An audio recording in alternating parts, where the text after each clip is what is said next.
ఒకరికొకరు నోటికి వచ్చినట్లు మాట్లాడుకొని చివరికి తన్నుకునే పరిస్థితి దాకా పోయిన సంఘటన మనం చూసినాం. ఇది నిజంగా ప్రజాస్వామ్యంలో అత్యంత దారుణం. ప్రజల చేత ఎన్నుకోబడ్డ ప్రజాప్రతినిధులు హుందాగా గౌరవంగా ఉంటే చాలా మంచిది. కానీ రెండు పార్టీలకు చెందినటువంటి నాయకులు కూడా ఆ హుందాతనాన్ని మర్చిపోయి ఒక వీధి రౌడీల్లాగా కొట్టుకున్నటువంటి సంఘటన చాలా దురదృష్టకరం.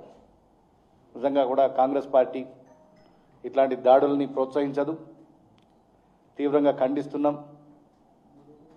ఇంకొకసారి జరిగితే ఎట్టి పరిస్థితుల్లో కూడా ప్రభుత్వం ఉపేక్షించదు. మా ప్రభుత్వం అధికారంలోకి వచ్చినాక ముఖ్యంగా బీఆర్ఎస్ ఎమ్మెల్యే పాడి కౌశిక్ రెడ్డి యొక్క ప్రవర్తన చాలా నీచాతి నీచంగా ఉంది. ఆయన ప్రవర్తన మొదటి నుంచి కూడా చాలా హెచ్చరిస్తున్నాం. వారి అగ్రనాయకులు కూడా అనేక సార్లు చెప్పడం జరిగింది. కేసీఆర్ గారు కావచ్చు, కేటీఆర్ గారు కానీ ఇట్లాంటి నాయకులను ప్రోత్సహించకండి. ఇట్లాంటి నాయకులను ప్రోత్సహిస్తే అది ఏదో ఒక రోజు మీ మెడ కూడా చుట్టుకుంటుంది, బాగుండదు. ప్రజాస్వామ్యంలో ఇట్లాంటి వ్యక్తుల్ని కానీ ఇట్లాంటి భాషని కానీ మనం ఎంకరేజ్ చేయొద్దు, ఇది మంచిది కాదని చెప్పి అనేక సార్లు హెచ్చరించడం. సాక్షాత్తు మన గౌరవ ముఖ్యమంత్రి రేవంత్ రెడ్డి గారిని కూడా పట్టుకొని నోటికి వచ్చినట్లు ఇష్టం వచ్చినట్లు ఏది పడితే అది మాట్లాడడం ఒక హీరో అనుకుంటుంటారు. కానీ జీరోలో అవుతున్న సంగతి వాళ్ళకి తెలుస్తలేదు. మీరు మాట్లాడే భాషను మీ తెలంగాణ ప్రజలు మొత్తం కూడా అసహించుకుంటారు. నిజంగా కేటీఆర్ గారు కూడా ఒక 4-5 సార్లు శాసనసభకి ఎన్నికైనటువంటి వ్యక్తి. ఆయన కూడా ఇటీవల జరిగిన వరంగల్ సభలో గౌరవ ముఖ్యమంత్రి గారిని పట్టుకొని ఇష్టం వచ్చినట్టు మాట్లాడడం నిజంగా ఇదంతా ఒక ఫ్రస్ట్రేషన్ పోతున్నట్టు అనిపిస్తుంది. ఎందుకంటే బీఆర్ఎస్ను ప్రజలు తిరస్కరించారు, మళ్ళీ ఇక ఎప్పుడు కూడా యాక్సెప్ట్ చేసే పరిస్థితులు లేదని చెప్పి ఆ ఫ్రస్ట్రేషన్లో, అధికారం పోయినటువంటి ఫ్రస్ట్రేషన్లో అటు కేటీఆర్ గారు కావచ్చు, ఆయన శిష్యుడు కౌశిక్ రెడ్డి కావచ్చు, తీవ్రమైన పదజాలంతో ముఖ్యమంత్రి గారిని ఇతర నాయకులను దూషించడం. మరీ కౌశిక్ రెడ్డి అయితే నిండు శాసనసభలో ఒక సీనియర్ దళిత నాయకుడు, అనేక సార్లు ఎమ్మెల్యేగా, ఎమ్మెల్సీగా, పార్లమెంట్ సభ్యుని ఎన్నికైనటువంటి వ్యక్తి, సుదీర్ఘకాలం మంత్రిగా పనిచేసినటువంటి కడియం శ్రీహరి గారి ఒక దళిత నాయకుడి పైన ఎంత నీచాతి నీచంగా ప్రవర్తించిందన్న సంగతి యావత్ తెలంగాణ ప్రజానీకమంతా చూసుకుంది. అది ఇప్పటికే శాసనసభ ఎథిక్స్ కమిటీ కూడా రిఫర్ చేయడం జరిగింది గౌరవ స్పీకర్ గారు. ఇట్లాంటి వ్యక్తి శాసనసభలో రాజకీయాల్లో ఉండడానికి అనర్హుడు.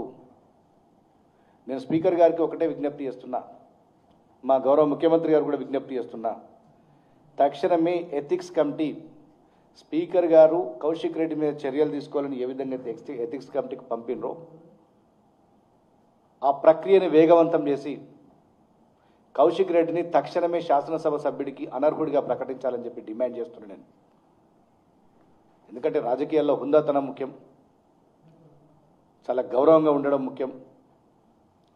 ఎదుటి పార్టీలు ఏదైనా విమర్శ చేస్తే కూడా హుందాగా స్వీకరించి వాటికి సమాధానం చెప్పడం ముఖ్యం. ప్రజాస్వామ్యంలో ఆరోగ్యవంతమైన చర్చలు అవసరం. కానీ ఇట్లాంటి పిచ్చి పిచ్చి ప్రేలాపాలు, పిచ్చి పిచ్చి మాటలు మాట్లాడితే బీఆర్ఎస్ నాయకుల్లాగా ప్రజల తిరస్కరణకు మరొకసారి గురవుతారు. ఇప్పటికైనా మాజీ ముఖ్యమంత్రి కేసీఆర్ గారు మీ కొడుకును అదేవిధంగా కౌశిక్ రెడ్డిని కట్టడి చేయకపోతే మీ భారత రాష్ట్ర సమితి భారీ మూల్యం చెల్లించుకోక తప్పదు తెలంగాణ సమాజంలో. ఎందుకంటే తెలంగాణ ప్రజలు ఇట్లాంటి భాషను కానీ హింసను కానీ తెలంగాణ ప్రజలు ఎప్పుడు యాక్సెప్ట్ చేయరు, భవిష్యత్తులో కూడా ఎట్టి పరిస్థితులు కూడా యాక్సెప్ట్ చేయరు. మితిమీరిన అహంకారం, భాష ప్రతి తెలంగాణ పౌరుడు గమనిస్తున్నాడు. ఒళ్ళు నోరు దగ్గర పెట్టుకుంటే నిన్నట్లాంటి దాడులు జరగవు. ఇప్పటికైనా ఈ దాడులకు, ఈ భాషకు ఫుల్ స్టాప్ పెట్టాలని చెప్పి నేను బీఆర్ఎస్ నాయకులను హెచ్చరిస్తున్నా. మేము కూడా చాలాసార్లు ఒప్పుకు పెట్టినాం. మా ముఖ్యమంత్రి గారు మమ్మల్ని ఎప్పుడు కంట్రోల్ చేస్తుంటాడు. వాళ్ళు ఏమైనా మాట్లాడుకొని ప్రజలన్నీ చూస్తారు. మనం సంయమనం పాటించాలి, హుందాగా ఉండాలని చెప్పి మా ముఖ్యమంత్రి రేవంత్ రెడ్డి ఎప్పుడు మాకు చెప్తుంటారు. మాకు కూడా ఓపిక అనేక సార్లు ఉండదు, అన్నిసార్లు కూడా ఓపిక ఉండదు. మీరు మాట్లాడే భాష మీరు మార్చుకోకపోతే నిన్న కరీంనగర్లో ఏ విధంగా అయితే దాడులు జరిగినాయో రేపు తెలంగాణ వ్యాప్తంగా ప్రజలే తిరుగుబడతారు. మేము నాయకులమో కార్యకర్తలమో మేము చేయాల్సిన పని కాదు. ఎందుకంటే మీ బాడీ లాంగ్వేజ్ ఎట్లుంది, మీ లాంగ్వేజ్ ఎట్లుంది, అది వెంటనే మార్చుకోకపోతే తెలంగాణ ప్రజలు తిరగబడి కొట్టే రోజులు తెచ్చుకోకండి దయచేసి నేను బీఆర్ఎస్ నాయకులకు చెప్తున్నాను. ఎందుకంటే 10 సంవత్సరాలలో రాష్ట్రాన్ని ఏ విధంగా దోపిడీ చేసిండ్రు, ఎన్ని దాడులు చేసిండ్రు, ఎట్లాంటి కల్చర్ తీసుకొచ్చిండ్రు తెలంగాణ రాష్ట్రంలో అనేది తెలంగాణ సమాజానికి అందరికీ తెలుసు. డ్రగ్స్ కల్చర్ తెచ్చిండ్రు, గన్ కల్చర్ తెచ్చిండ్రు. నేరెళ్ళ మా సిరిసిల్ల దగ్గర నేరెళ్ళ లాంటి చెప్తున్నా, ఎట్టి పరిస్థితుల్లో కూడా తెలంగాణ సమాజం ఇది యాక్సెప్ట్ చేయదు. బీజేపీ వాళ్ళు కూడా వెస్ట్ బెంగాల్లో గెలిచినటువంటి అహంకారంతో తెలంగాణలో ఏదో చేద్దామన్నటువంటి భ్రమలు ఉన్నారు. ఎట్టి పరిస్థితుల్లో తెలంగాణ అట్లాంటి వాటిని ఒప్పుకోదు. ఇక్కడ కాంగ్రెస్ పార్టీ పాలనలో మా ముఖ్యమంత్రి రేవంత్ రెడ్డి గారి నాయకత్వంలో ప్రజలు చాలా సంతోషంగా ఉన్నారు. మరొక 5 ఏళ్ళు కూడా మాకు ముఖ్యమంత్రిగా రేవంత్ రెడ్డి గారే ఉండాలి, కాంగ్రెస్ పార్టీ ప్రజాప్రభుత్వమే ఉండాలని చెప్పి ఇక్కడ కోరుకుంటున్నారు. బీఆర్ఎస్ హయాంలో ఎన్నో నిర్బంధాలు చూసినాం.